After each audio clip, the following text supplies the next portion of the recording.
അപ്പോൾ ശരിയാ നമുക്ക് ഇവിടെ പുതിയതായിട്ട് വന്നവർക്ക് വേണ്ടിയുള്ളതാണ്. അവർ പലരും സംശയങ്ങൾ ചോദിക്കാറുള്ള കാര്യങ്ങളാണ് ഇങ്ങനെയൊക്കെയുള്ള കാര്യങ്ങൾ. അപ്പോൾ എനിക്ക് തോന്നുന്നു ഇപ്പം അവർക്ക് പലർക്കും എന്തെങ്കിലുമൊക്കെ കാര്യങ്ങൾ നമ്മൾ പറഞ്ഞതെന്ന് മനസ്സിലായി കാണുമെന്ന് കരുതുന്നല്ലേ? തീർച്ചയായിട്ടും നമുക്ക് നമ്മൾ ഈ പറഞ്ഞിരിക്കുന്നത് നിങ്ങൾക്ക് ഉപകാരപ്രദമായിരിക്കുന്നു വിചാരിക്കുന്നു. നമ്മുടെ അനുഭവങ്ങളിൽ നിന്നാണ് പറയുന്നത്.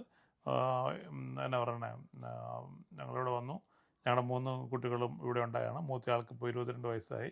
ഇങ്ങനെയുള്ള ആ അനുഭവ നമ്മൾ സമ്പത്തിൽ അതെ നിന്ന് അവരെ അനുഭവ ശിക്ഷണം കൊടുത്ത് സമ്പത്ത് തന്നെയാണ് നമ്മൾ വളർത്തിയത്. അനുഭവ സമ്പത്തിൽ നിന്ന് തന്നെയാണ് നമ്മളിത് പറയുന്നത്. എല്ലാത്തിനും വായടച്ചൊന്നിനും അങ്ങനെയൊന്നുള്ളതല്ല.